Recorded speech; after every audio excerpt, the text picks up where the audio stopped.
Your trusted source for news in western Nebraska and eastern Wyoming. This is KNEB.TV News. Presented by Platte Valley Companies, premier provider of financial services.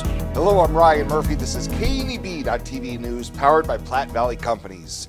Thanks for joining me. In our top story, the city of Scottsbluff is sitting well in its financial position. During this week's council meeting, city manager Kevin Spencer went over some of the key line items in the budget and notes that several payments for previous road projects are just about paid in full. I think we have one more bond payment for 42nd Street. We don't have a lot of debt. We don't. We bonded 20th Street. There was some money in debt service. So we bonded 27th Street because you have to incur debt to get the money out of debt service. So we will bond the chip seal. And we do that every 5 years. We do have one more payment on the chip seal. And then that'll start over again. Spencer says the majority of Scottsbluff streets will receive a new chip seal coat in 2025, which would be the only significant road project for the calendar year. Well, Nebraska's highway fatality toll is on track to end the year with the highest number of deaths over the past 5 years. The Nebraska Department of Transportation says 16 people lost their lives in traffic crashes on the state's roadways last month, including 3 pedestrians. Of those who lost their lives, only 4 were known to have been wearing a seatbelt. 234 people have died on Nebraska roadways through November, 26 higher than the same time a year ago, and 18 more than the prior 4-year average for the same time frame. We'll have more news right after this. Looking for free instead of fees? Platte Valley Bank can help you keep your finances moving forward with no ATM fees. Whether you're headed to the lake, the mountains, or just to the grocery store, you can enjoy the freedom of free ATM access anywhere, anytime. Platte Valley Bank. You belong here.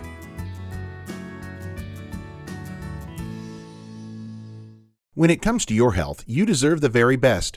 At Morrill County Community Hospital, they provide top-notch care with compassion and expertise. From routine checkups to advanced surgeries, their dedicated team is here for you 24/7. With state-of-the-art technology and a patient-first approach, they ensure you and your loved ones receive the highest quality care. Because at Morrill County Community Hospital, your health is their priority. Visit Morrill County Community Hospital today in Bridgeport. Morrill County Community Hospital. Exceptional care right here at home. Welcome to Kelly's Liquor, your liquor cabinet. Whether you're a wine enthusiast, a whiskey sommelier, a tequila connoisseur, or you just love your beer, Kelly's has the best selection of what you're looking for. Family owned and operated since 1946 and right on 27th Street in Scottsbluff. Come see us today at Kelly's Liquor, your liquor cabinet. And remember to be a good neighbor. Don't drink and drive. Kelly's Liquor, West 27th Street in Scottsbluff.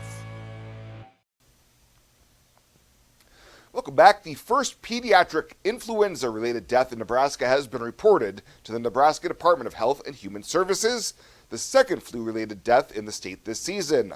Health officials say antiviral drugs like Tamiflu should be used as early as possible in people with flu-like illnesses and can be used safely for those as young as 2 weeks old. While flu can make anyone sick, certain people are at greater risk for serious complications, including young children, senior citizens, and pregnant women. For those who are not sick, common preventive measures along with flu shots can help prevent or lessen the impact of flu and other winter illnesses. Nationally, there have been 2 additional pediatric flu-related deaths this season, according to the Centers for Disease Control and Prevention. Well, the recruits of the Nebraska State Patrol's 70th Basic Recruit class graduated during a ceremony at the Nebraska State Capitol this morning.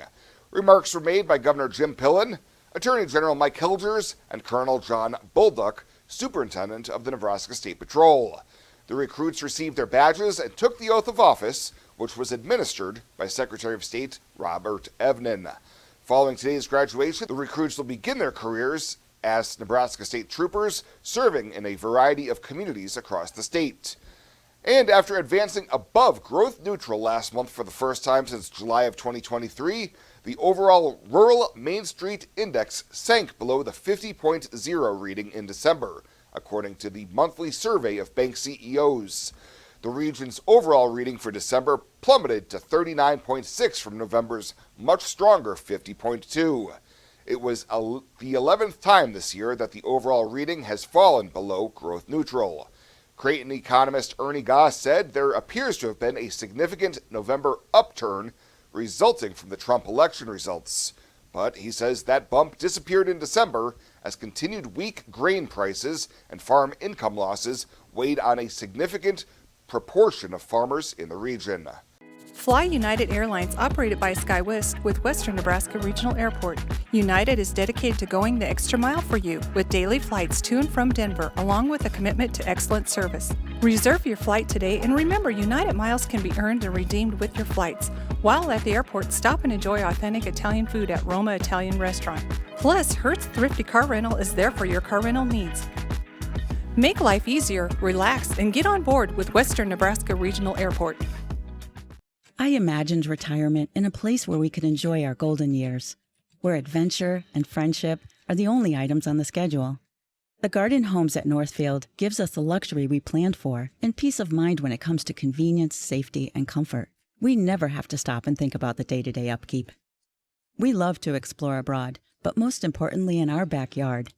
So much to do, so much to see. Here at Northfield, we get the protection of life care, incredible tax benefits, and secured rates for aging services. It's peaceful, knowing that if our needs change, we'll be taken care of. And most importantly, that our kids will never have to make any tough decisions. There never seemed to be enough time to do all the things we wanted. Now we get to focus our energy on enjoying what this community has to offer. At the Garden Homes, life is ours again. A place we had dreamed about. A chance to focus on us.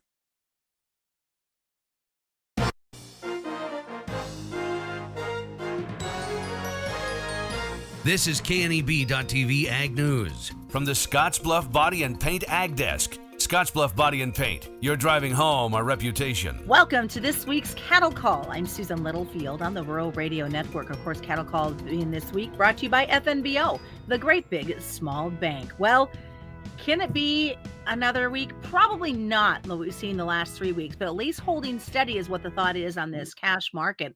We're going to look at that. We know Monday was a big reversal day. We're into the doldrums of the holiday trade. Lots of things that are going to be weighing in on that as well this week. But we'll also talk about where we're at. February's discount to the cash, for example. Bringing all the conversation in is, of course, going to be Brad Koima. Brad is with KKB Trading. And we'll start looking at this strong cash. I mean, 3 weeks of amazing trade action, Brad, and got to have a little bit of a down day a week, maybe. Steady money is nothing though to complain at. No, certainly. Well, not from these levels. That's for sure, Susan. Thanks for having me on, of course. And I think too, I think you did a nice job of kind of highlighting or prefacing what's been really the key to the market here lately. And that has been an incredibly good, solid cash market led by the North, where the negotiation gets done, and encouraging, in a way to me, that, once in a while you feel a little vindicated that, trying to work this hard at understanding the fundamentals, or researching the fundamentals, maybe better said, seems to be at least paying off to a degree. Now, I continue to be somewhat frustrated with the disconnect between futures and cash. I'm trying to maintain perspective, saying that, well, it's okay. We'll stay at a discount. This will help us stay more current. The market's telling you better sell cattle. I was worried about some of these high break evens that these yearling cattle have now. We're not into that big yearling run yet, but it won't be too long after New Year, and you'll start to see them. And if we can hold these levels in this mid 190 area, I think people will be happy to sell them, and I think we'll fly right through them. So I am the old days, fed cattle would be at or a premium to the cash market because we build in some weather premium. Right now, we're a steep discount, as you mentioned, kind of unusually so, in my opinion, even though there does not appear to be anything really weather-wise on the horizon. But, winter's just starting. There'll be some time for that yet, I suppose, still to come. Yeah, ready or not, eventually we'll probably get that snow and ice and everything that goes with it. But looking at the reversal that we saw on Monday, I mean, even today, as you and I are talking midday on a Wednesday, there's a negative feel within this market. is it going to continue through the end of the week? Well, we've had a lousy 3 days actually this week. There's no other way to put it. Monday, you come in off the euphoria of the big up on the Friday, and the forward spread's working really good. And then we just died on the vine and on Monday. And sometimes the market is that way, particularly cattle seem to have that. I don't know, these V tops and V bottoms. And I guess I'm sitting here, we are off our lows a ways. The lows today on the fib cattle are right against a couple of moving averages. That'd be a nice spot to catch here. And when you're this steeply discounted to cash, I guess I still think, like I mentioned earlier, that the February cattle looks to me a little bit undervalued. I should follow up a little bit on your cash question, because I do feed cattle, so I am in the market. I think I can get steady money right now, which is 196, which is the same thing we got last week, right? I'm bid 195. And by the way, the cattle that we sold last week will all be gone and dead by the end of this week, and they all are going to a very far away address from Iowa. I'll tell you what. Long haul, which is, that to me, that's not negative either. That tells you that some of these areas are continuing to chase both supply and, maybe more importantly, grade. You did ask me, will it continue? I think you got a couple of short kill weeks. Holiday on a Wednesday is a little bit wonky too. There might be an extra half a day or a day, something like that some of these places are going to take off. Packers are griping about margin or lack thereof.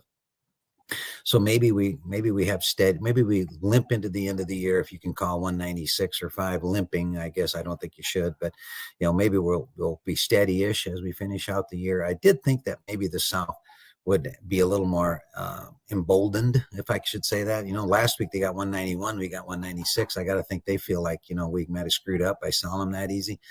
I guess I would still be in the camp thinking that maybe the South could be a little bit better than that 191. So the WASDE numbers, we saw a decrease in the corn ending stocks. How much of an increase are we going to see then maybe in the cost of gain? There you go. Well, let's go back to that question on the yearlings, and I got some of them. These high-priced yearlings going to break even at what, 192 or 3? Cost of gain is going to be $1.10. Okay, all of a sudden we're looking at a different value here for corn than what we had at that time. Where cost of gains, I think, you're going to have a little better break even because the corn's a little cheaper than when you bought the feeder cattle in August and September. You also have a deal where we haven't had, I mentioned weather, but we haven't had any. These cattle have really, really performed. At least ours have up here in this neck of the woods.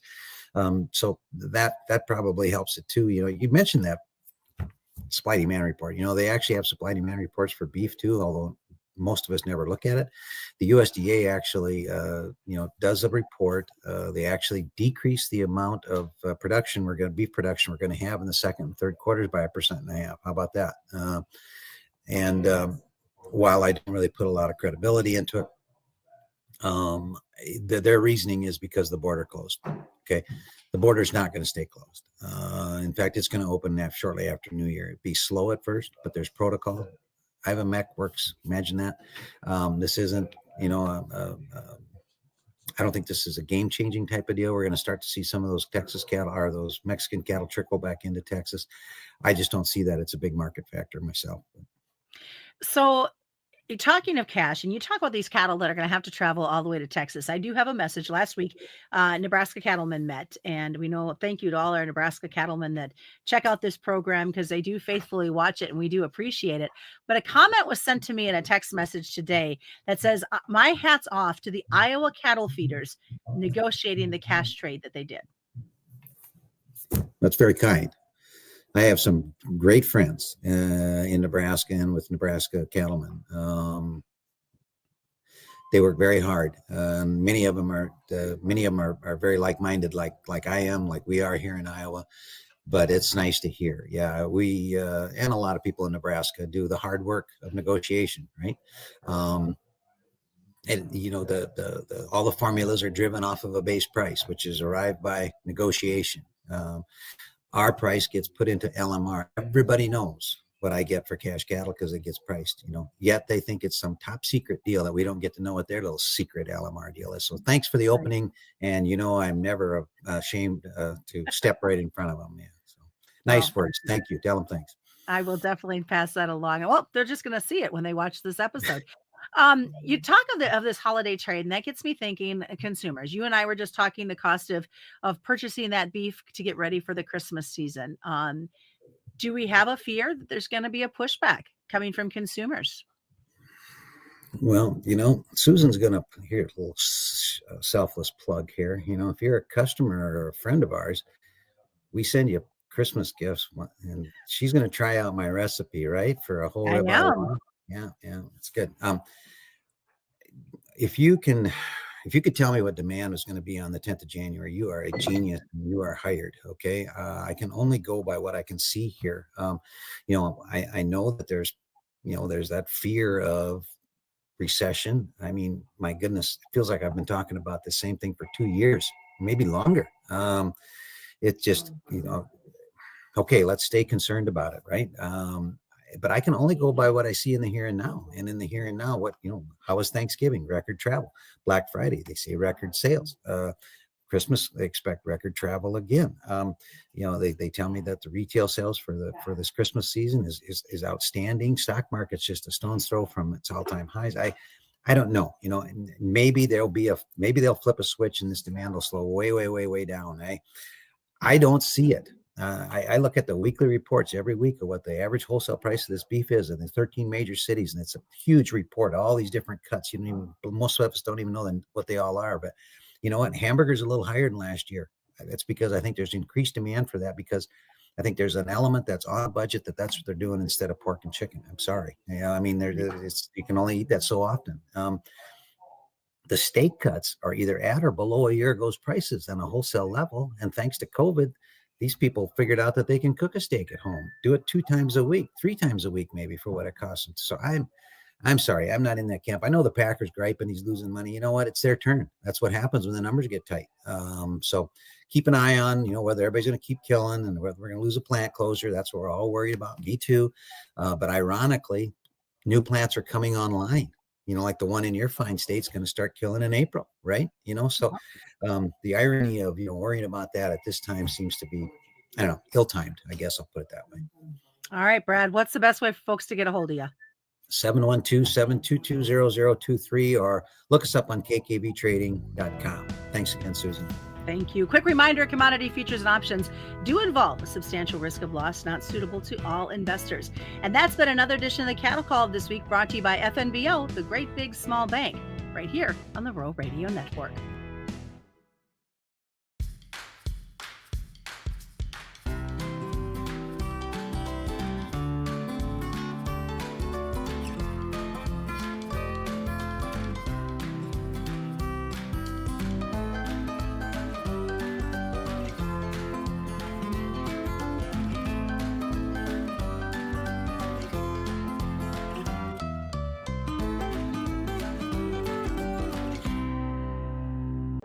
Are new windows from Renewal by Andersen a great investment? You're darn right they are.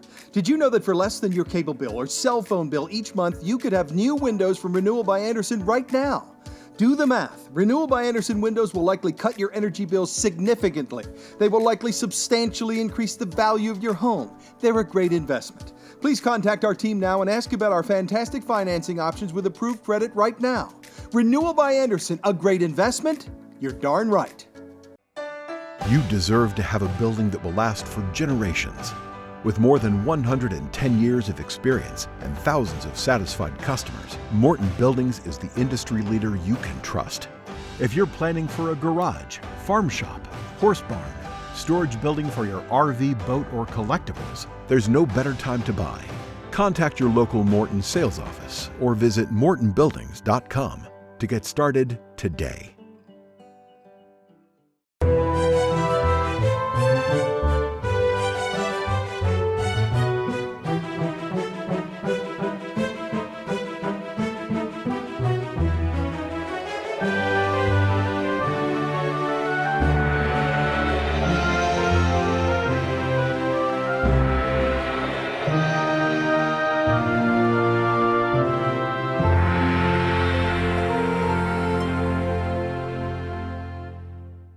Let's take a peek at your weekend community calendar, brought to you by Riverstone Bank.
calendar is brought to you by Riverstone Bank.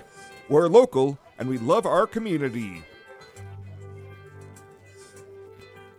Changing leaf colors means yard work. Your friends at Tri-City Stormwater wants to remind you of the proper way to dispose of fallen leaves. Leaves make great mulch for trees and bushes and compost for future gardens. The city also has yard waste bins, so they can dispose of all your leaves at the city compost facility. Always keep your leaves out of the gutters. Not only do they cause clogging and flooding, they can pollute our waterways by causing nutrient overload. So keep your yard looking good and your drinking water safe, because it's our water, our responsibility. Tired of feeling stuck? Not sure if you are on the right track? Platte Valley Bank can help keep your finances moving forward with checking account options to fit your lifestyle and an online account chooser to make finding the right account easy. Control your financial future with helpful budgeting tools and automatic savings plans. Now is the time to enjoy the ride with Platte Valley Bank. You belong here.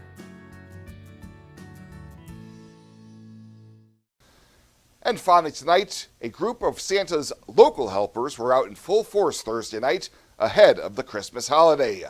Several dozen volunteers were busy sorting, cleaning, and wrapping a plethora of donated toys at the Knights of Columbus Hall on First Avenue in Scottsbluff. For years, the Knights of Columbus have been the go-to drop-off point for all local donated toys, whether it's through Toys for Tots, the Gift of Love program, or other charitable endeavors. During Thursday's session, folks were busy getting all the gifts ready for families that will be recipients of this charitable giving. The volunteers on last night ranged from pre-K all the way to senior citizens, pitching in to do their part to spread a little extra holiday cheer. Well, that does it for us this time. Thank you so much for tuning in. Have a great weekend. We'll see you back here on Monday.